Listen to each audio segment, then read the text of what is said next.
Hi అండి. Secret husband part 80. ఇది చూసి రాహుల్ జావను ఒక చిన్న గిన్నెలోకి తీసుకుని ఒక స్పూన్ తో ఆమెకు తినిపించాడు. అతని కఠినమైన ముఖాన్ని చూసి పల్లవి ఆలోచిస్తూ, బహుశా మీరు ఒక నర్సును నన్ను తినిపించమని అడగవచ్చా అని అడిగింది. రాహుల్ ఆమెను సూటిగా కోపంతో చూశాడు. అయితే ఈ తిండి కావాలా వద్దా? నిస్సహాయంగా పల్లవి మరో ఫిర్యాదు లేకుండా ఆ స్పూన్లోని జావను తీసుకుంది. ఒకరి గురించి ఇంత శ్రద్ధ తీసుకోవటం రాహుల్కి అలవాటు లేని పని. అతనికి ఆశ్చర్యంగా పల్లవి చాలా సహకరించింది. ఒకవేళ తమకు కూతురు పుడితే ఆమె కూడా భోజనం చేసేటప్పుడు పల్లవిలాగే ఇంత ముద్దుగా బుద్దుగా ఉంటుందా అని రాహుల్ ఊహించకుండా ఉండలేకపోయాడు. కేవలం ఒక చిన్న గిన్నెడు మాత్రమే తినగలిగిన తర్వాత పల్లవి ఇంకా తినలేకపోయింది. రాహుల్ గిన్నెను పక్కన పెట్టి సర్వీస్ బెల్ నొక్కాడు. ఒకరు వచ్చి టేబుల్ శుభ్రం చేశారు. వాళ్ళిద్దరూ ఒంటరిగా ఉన్నప్పుడు పల్లవి గొంతు సవరించుకుని అడిగింది, రాహుల్, మీరు విడాకులకు ఒప్పుకోవాలంటే నేనేం చేయాలి? ఇక రాహుల్ పల్లవిల మధ్య వాతావరణం ఒక్కసారిగా మారిపోయింది. ఇందాకే బుద్ధిగా తిన్న పల్లవి అందరూ ఉన్నట్టుండి విడాకుల ప్రస్తావన తెస్తుందని రాహుల్ ఊహించలేదు. అతను ఆమె వైపుకు చూసి హేళనగా అన్నాడు, కడుపు నిండిందా? మళ్ళీ గొడవ పడేంత శక్తి వచ్చినట్టుంది. అదేం కాదు, ఇప్పుడు వాదించుకుని ఏం లాభం అని బదులిచ్చింది పల్లవి. వాళ్ళిద్దరి మధ్య ఎన్నో జరిగాయి. వాళ్ళు మళ్ళీ పాతలా ఉండడం అసాధ్యమని ఆమెకు అనిపించింది. పల్లవి పెదవులు బిగించి ఒకరినొకరు అనుమానించుకుంటూ పోట్లాడుకుంటూ ఉండే బదులు ఈ విషయాన్ని శాంతియుతంగా పరిష్కరించుకోవటం మంచిది.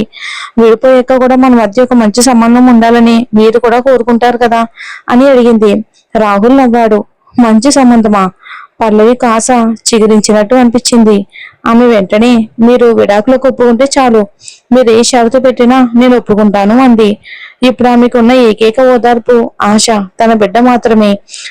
ఆ బిడ్డను కూడా కోల్పోతే ఆమె జీవితానికి అర్థం లేదు. నిజంగా రాహుల్ కావాలి అనుకుంటే అతను వికలన సంస్థ న్యాయ విభాగానికి ఒక్క మాట చెప్తే చాలు, వాళ్ళు ఏదో ఒకటి చేసి ఆమెకు బిడ్డపై హక్కు లేకుండా చేస్తారు. రాహుల్ కళ్ళు ఒక్కసారిగా దిగులుగా మారాయి. పల్లవి, ధృవతో కలిసి ఉండడం కోసమేనా నన్ను వదిలించుకోవాలి అనుకుంటున్నావు? పల్లవి ఏమీ మాట్లాడలేదు. పెదవులు బిగించి తలదించుకుంది. ఈ విషయంలో ధృవకేం సంబంధం లేదని పదే పదే చెప్పి ఆమె అలసిపోయింది. రాహుల్ నిజంగా అదే అనుకుంటే అలాగే అనుకోని అని వదిలేసింది. పల్లవి మౌనం రాహుల్ కి చిరాకు తెప్పించింది. అతను ఆమె గడ్డాన్ని పట్టుకుని అన్నాడు, పల్లవి, నువ్వు చాలా అమాయకురాలివి. నేను నీ కోరిక నెరవేరుస్తానని నిజంగానే అనుకుంటున్నావా? పల్లవి కళ్ళల్లో నీళ్లు తిరిగాయి. రాహుల్, అసలు మీకేం కావాలి అని అంది. రాహుల్ ముక్కు చీదాడు. నాకేం కావాలా? అతను నిర్దాక్షిణంగా అన్నాడు, నువ్వు నాతోనే ఉండాలి, ఖచ్చితంగా నాతోనే ఉండాలి. అది నరకమైనా సరే నువ్వు భరించాల్సిందే. పల్లవి గుండె నొప్పిగా అనిపించింది. రాహుల్ గట్టిగా పట్టుకున్నందువలన గెడ్డానికి కలిగిన నొప్పి కన్నా ఈ నొప్పి చాలా ఎక్కువగా ఉంది. ఆమె తన కింద పెదవిని కొరుక్కుని బలహీనంగా, ఒకరినొకరు ప్రేమించుకున్నప్పుడు ఇద్దరు కలిసి ఉండడంలో అర్థం ఏముంది అని అంది. రాహుల్ లేచి నిలబడి పల్లవి వైపుకు చులకనగా చూస్తూ, అది అర్థవంతమైనదో కాదో నిర్ణయించేది నేను అని అన్నాడు. పల్లవికి తను కుప్ప కూలిపోయేలా అనిపించింది. ఆమె గట్టిగా అరిచింది, రాహుల్, నన్ను ఎందుకు వదిలేరు? రాహుల్ తనని ఎందుకు ఎంతలా ఇబ్బంది పెడుతున్నాడో అర్థం కావట్లేదు తనకి. తన బిడ్డ పుట్టే వరకు వేచి ఉండి ఒక సాధారణ జీవితం గడపాలని మాత్రమే ఆమె కోరుకుంది. అది కూడా ఎందుకు ఇంత కష్టంగా మారింది? ఆమె ముఖంలోని బాధను చూసి రాహుల్ రకరకాల భావోద్వేగాలు ఉప్పొంగాయి. కానీ ఆమెపై ఎంత జాలి పడ్డా అతను విడాకులు మంజూరు చేయలేడు. నీ రక్తాన్ని పరీక్షించమని ఒకరికి చెప్పాను, 3 రోజుల్లో రిజల్ట్ వస్తుంది. పల్లవి స్పందించలేనంతగా ఆశ్చర్యపోయింది. ఆమె కాసేపు శిలలా ఉండిపోయింది. ఖచ్చితంగా ఆమె ప్రతిచర్య రాహుల్ కళ్ళ నుండి తప్పించుకోలేదు. నీ కడుపులో ఉన్న బిడ్డ నాదైతే విడాకుల ఆలోచన మానే. నా బిడ్డను నేను ఎప్పటికీ వదులుకోను. కానీ ఒకవేళ కాకపోతే? రాహుల్ క్షణం ఆగి లోతైన గొంతుతో, నువ్వు దానికి గర్భస్రావం చేయించకూడదనుకుంటే దాన్ని కనడానికి నేను అనుమతిస్తాను, కానీ దాన్ని నేను దూరంగా పంపించేస్తాను అని అన్నాడు. ఇలా చెప్పి అతను వెనక్కి తిరిగి చూడకుండా వెళ్ళిపోయాడు. వెళ్ళిపోతున్న రాహుల్ వెనక రూపాన్ని చూస్తూ పల్లవి కాళ్ళు చేతులు చల్లబడిపోవటం ఆమెకు తెలిసింది. ఆమె అతన్ని పట్టుదలను, తెలివిని తక్కువ అంచనా వేసింది. అతను ఎలా విచారించకుండా ఉంటాడు? అంత నమ్మశక్యం కాని ఫలితాన్ని అతను నమ్ముతాడని తానే ఎలా అనుకుంది? ఈ గొడవ పల్లవిని బాగా ప్రభావితం చేసింది. ఆ రోజంతా ఆమె మనసు బాగోలేదు. ఆమె బుర్ర సరిగ్గా పనిచేయలేదు.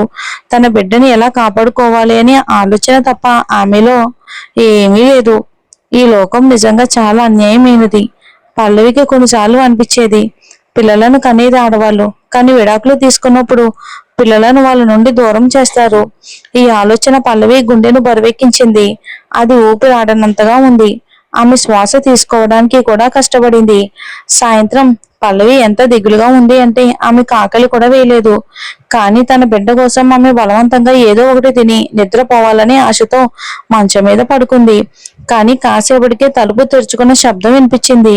ఆమె కళ్ళు తెరిచి చూడగా లోపలికి వచ్చిన వ్యక్తి కళ్ళతో ఆమె కళ్ళు కలిశాయి. పల్లవి ఆశ్చర్యపోయింది. ఆ రాత్రి హోటల్ ఇక్కడికి వస్తాడని ఆమె ఊహించలేదు.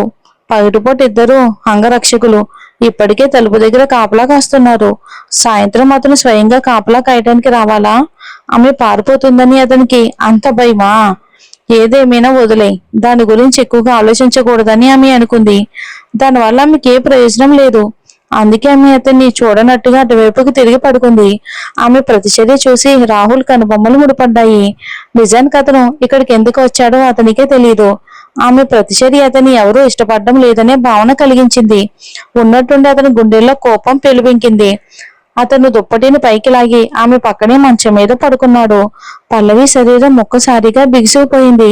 ఆమె ఆశ్చర్యంగా అడిగింది, రాహుల్, మీరేం చేస్తున్నారు? నా మంచం మీద ఎందుకు పడుకున్నారు? రాహుల్ హేళనగా నవ్వాడు. నేనేం చేస్తానని అనుకుంటున్నావు? రాత్రంతా నీ మంచం పక్కనే కూర్చుని ఉంటానని అనుకుంటున్నావా? పల్లవి మనసులోనే ప్రతిఘటించింది. వాళ్ళ మధ్య గొడవలు, అపార్థాలు ఉన్నాయి. ఆమెతో ఒకే మంచం మీద పడుకోవడానికి అతనికి ఇబ్బందిగా అనిపించడం లేదా? ఒక్క క్షణంలో మంచం అతని సువాసనతో నిండిపోయింది. ఆమెకు తెలియకుండానే అడిగింది, మీరు స్నానం చేశారా అని. రాహుల్ ముఖంలో భావాలు స్తంభించాయి. అవును, అతను స్నానం చేశాడు. గదిలోని స్నానాల తొట్టి అతనికి చాలా చిన్నదిగా ఉంది. అతను అక్కడ స్నానం చేయలేకపోయాడు. అతను ఆమె దగ్గరికి జరిగి ఆమె నడుమును హత్తుకుని, నువ్వే స్మెల్ చూడు అన్నాడు. రాహుల్ పల్లవికి ఎంత దగ్గరగా ఉన్నాడు అంటే ఆమె అతని స్నానపు స్మెల్ ని పీల్చగలిగింది. అతను పుట్టుకతోనే సువాసనతో పుట్టాడేమో అని ఆమె ఏమాత్రం అనుకోకుండా ఉండలేకపోయింది. ఈ స్మెల్ అతనికి మాత్రమే ప్రత్యేకం.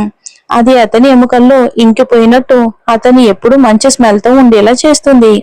అతను మాట్లాడుతున్నప్పుడు అతని వేడి శ్వాస ఆమె చెవిపై పడింది. పల్లవికి అంతకు ముందు హాస్పిటల్ మంచం మీద వాళ్ళు చేసిన పనులు గుర్తుకు రాకుండా ఉండలేకపోయాయి. ఆమె ముఖం ఎర్రబడింది, చెవులు వేడెక్కాయి.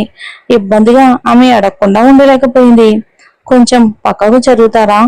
మంచం ఎంత పెద్దదంటే నలుగురు కూడా పడుకోవచ్చు. కానీ రాహుల్ పల్లవి పక్కన పడుకోగానే అది పసిపిల్లల మంచం కన్నా చిన్నదిగా అనిపించింది. జరగను.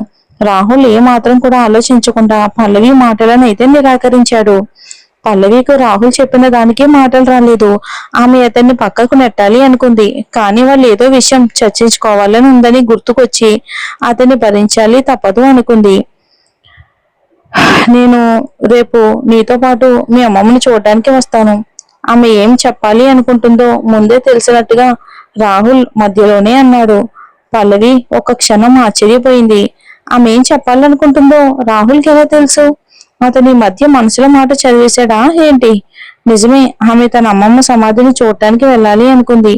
ఎందుకంటే రేపు వాళ్ళ అమ్మమ్మ చనిపోయిన 7వ రాజు. కానీ అతను కూడా తనతో పాటు రావాలి అనుకుంటున్నాడు. ఆ క్షణంలో వాళ్ళిద్దరి మధ్య నిశ్శబ్దం ఉంది. అప్పుడు రాహుల్ అకస్మాత్తుగా మాట్లాడ్డాడు. మీ అమ్మమ్మను చూడకపోవటం ఖచ్చితంగా నా తప్పే. ఆమె ఇంత తొందరగా చనిపోతుందని నేను ఏమాత్రం ఊహించలేదు. లేకపోతే నేను వెంటనే తిరిగి వచ్చేవాడిని. పల్లవి మళ్ళీ ఆశ్చర్యపోయింది. అతను క్షమాపణ చెప్తాడని ఆమె ఊహించలేదు. కానీ ఈసారి ఆమెకి ఏమీ అనిపించలేదు. బదులుగా నిరాశ పడడం అంటే ఏమిటో ఆమెకు మరోసారి మళ్ళీ అర్థమయ్యింది. బహుశా రాహుల్ దృష్టిలో ఆమెతో ఇలా చెప్పడమే తన పౌరుషాన్ని వదులుకున్నట్టు కావచ్చు మరి. కానీ దురదృష్టవశాత్తు అతను అవకాశాన్ని కోల్పోయాడు. అతను ఎంత క్షమాపణ చెప్పినా అది ఆమె అమ్మమ్మ ప్రాణాన్ని అయితే తిరిగి తీసుకురాలేదు, ఆర్తితో సహా. ఆమె అమ్మమ్మ గదిలో కావాలని గొడవ చేసిన వాళ్ళపై అతను ప్రతీకారం తీర్చుకున్నప్పటికీ ఆ విషయాలకి ఎప్పటికీ మారలేవు. జరిగింది జరిగిపోయింది, ఏదీ మార్చలేరు. ఆమె అమ్మమ్మ ఎప్పటికీ తిరిగి రాదు. అందుకే ఆమె మెల్లగా అంతా అయిపోయిందని బదులిచ్చింది. ఈ విషయం ఇంకా ముగియలేదని రాహుల్కి తెలుసు. అది ఇంకా ఆమె గుండెల్లో ముళ్ళులా గుచ్చుకుంటూనే ఉంది. అయితే ఏదో ఒక రోజు ఆమె గుండెల్లో నా ముళ్ళును తానే తీస్తానని అతను నమ్మాడు.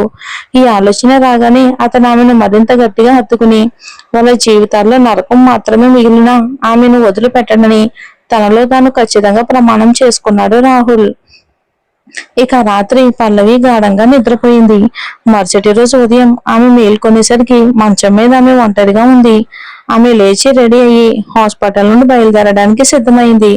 తలుపు దాటి బయటకు రాగానే ఊహించని విధంగా లోపలికి వస్తున్న రాహుల్ని ఢీకొంది.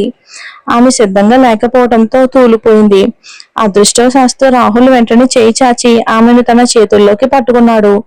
అతను అసంతృప్తిగా అడిగాడు, నా కోసం ఎందుకు ఆగలేదు? అతను వెళ్ళిపోయాడని పల్లవి అనుకుంది. అప్పుడు ఆమె అతని చేతుల్లోని ఆహార భోజనాలను గమనించింది. అతను ఆమె కోసం టిఫిన్ కొనడానికి వెళ్ళినట్టున్నాడు. ముందు తిందాం, టిఫిన్ చేశాక బయలుదేరదాం. తిన్న తర్వాత రాహుల్ పల్లవిను తన కారు దగ్గరికి తీసుకుని వెళ్ళాడు. రాహుల్ ఆమెకు సీట్ బెల్ట్ పెట్టి డ్రైవర్ సీట్ వైపుకు తిరిగాడు. అతను కూర్చోగానే అతని ఫోన్ ఒక్కసారిగా మోగింది. అతని ఫోన్ కాల్ స్క్రీన్ పై కనిపించింది. ఇక కాల్ చేస్తున్న వారి పేరు దానిపై మెరిసింది. ఎవరో కాదది, జ్యోతి అని ఉంది.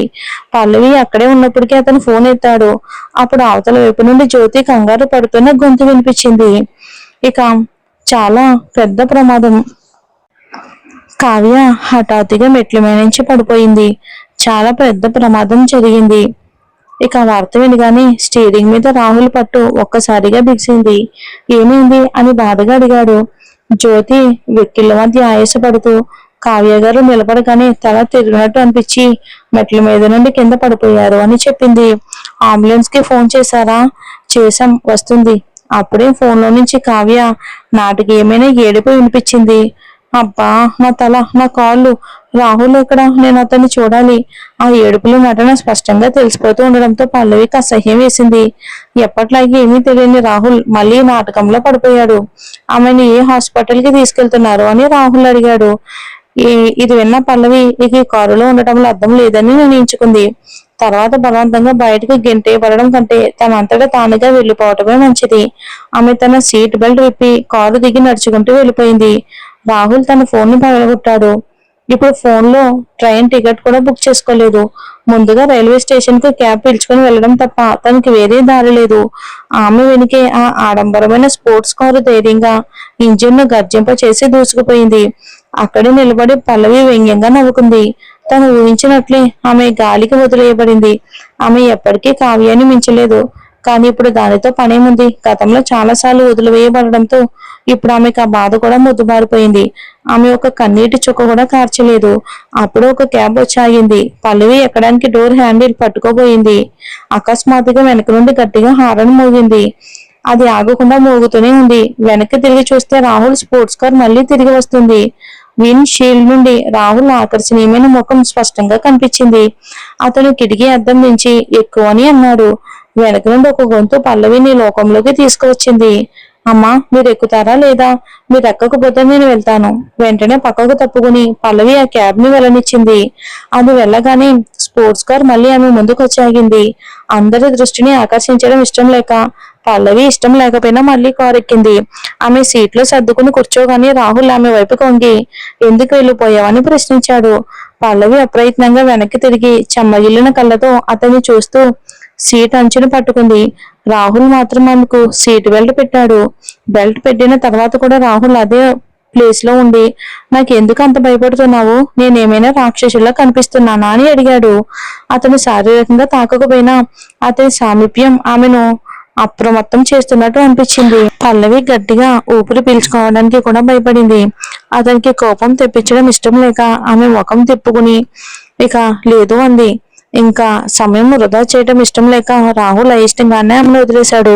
పల్లవి గొంతులో అనుమానం ధ్వనిస్తూ ఉండగా మీరు కావ్యాన్ని చూడడానికి వెళ్ళాలి కదా అని అడిగింది. రాహుల్ ఆమె వైపుకు ఒక చూపు చూసి నువ్వు దొంగచాటుగా వింటున్నావా? నేను వెళ్తున్నానని ఎప్పుడైనా చెప్పానా అని అన్నాడు. పల్లవి ఒక క్షణం నిశ్శబ్దంగా ఉండిపోయింది. నిజమే, అతను స్పీకర్ పై పెట్టాడు కాబట్టి ఆమెకు వారి సంభాషణ వినిపించింది. నా బదులుగా వేరొకను పంపాను అని రాహుల్ వివరించాడు. అతనికి భారం కావటం ఇష్టం లేక పల్లవి మౌనంగా ఉండిపోయింది. నేను ఒంటరిగా వెళ్ళగలను, మీరు నన్ను అక్కడ దింపాల్సిన అవసరం లేదు అని చెప్పింది. రాహుల్ కనుబొమ్మలు ముడివేసి ఓ ఎలా ట్రైన్ లో వెళ్తావా? నువ్వు ప్రెగ్నెంట్ నీకేమైనా అయితే అని అన్నాడు. అతని మాటలో ఆమెకు సమాధానం దొరకలేదు. ఒక క్షణం పాటు పల్లవికు తమ బిడ్డ పట్ల అతనిలో నిజమైన ఆందోళన కనిపించింది. కానీ అదెలా సాధ్యం? తమ బిడ్డపై అతనికి ఎలాంటి ప్రేమ లేదని ఆమెకు తెలుసు. రాహుల్ చివరకు నేను మీ అమ్మమ్మకు నివాళులు అర్పించడానికి నీతో వస్తానని మాటిచ్చాను. నా మాట తప్పను. ఇక కారులో తర్వాత నిశ్శబ్దం ఉంది. పల్లవి ఆశ్చర్యపోయింది. గతంలో అయితే అతని మాటను నమ్మేదేమో, కానీ ఇప్పుడు ఆమె అతని ఇకపై నమ్మదు. ఆమె ఏమీ చెప్పకుండా సీట్లో వెనక్కి జరిగి కళ్ళు మూసుకుంది. ఆమె వైపుకు రాహుల్ ఒకసారి చూసి కారు స్టీరింగ్ ను కంఫర్ట్ జోన్ కి మార్చాడు. కారు సాఫీగా తన ప్రయాణాన్ని కొనసాగించింది. ఇంతలో హాస్పిటల్లో కావ్య ఒక గిన్నెడు పోషకాలున్న సూప్ ను ఆనందంగా తాగుతుంది. చేతులు మోకాలకు అయిన గీరుకుపోయిన గాయాలు రాహుల్ ఇక్కడికి రప్పించి ఆ పల్లవిని బాధ పెట్టి తన ఉపాయాన్ని చెల్లించిన చిన్న మూల్యంగా ఆమె భావించింది. రాహుల్ పల్లవితో కలిసి ఆమె అమ్మమ్మకు నివాళులు అర్పించడానికి వెళ్తున్నాడని ఆమె వింది. కావ్య ముక్కు చీరింది. వాళ్ళిద్దరూ కలిసి ఉండడాన్ని చూస్తూ తను ఎలా ఊరుకుంటుంది? పల్లవి కోరిక నెరవేరడానికి ఆమె ఎప్పటికీ ఒప్పుకోదు. అందుకే ఆమె ప్రమాదం అని నాటకం ఆడింది. ఈ సమయంలో తలుపు దగ్గర నిలబడి ఉన్న జ్యోతి, అమ్మగారు ఎవరో వచ్చారు అంది. కావ్య వెంటనే చేతిలో ఉన్న గిన్నెను పక్కన పెట్టి అనారోగ్యంతో ఉన్నట్టు నటిస్తూ మంచం మీద పడుకుంది. రాహుల్ అసిస్టెంట్ కిషోర్ గదిలోకి అడుగు పెట్టగానే జ్యోతి అయోమయంగా చుట్టూ చూసి కిషోర్ రాహుల్ ఎక్కడా అని అడిగింది.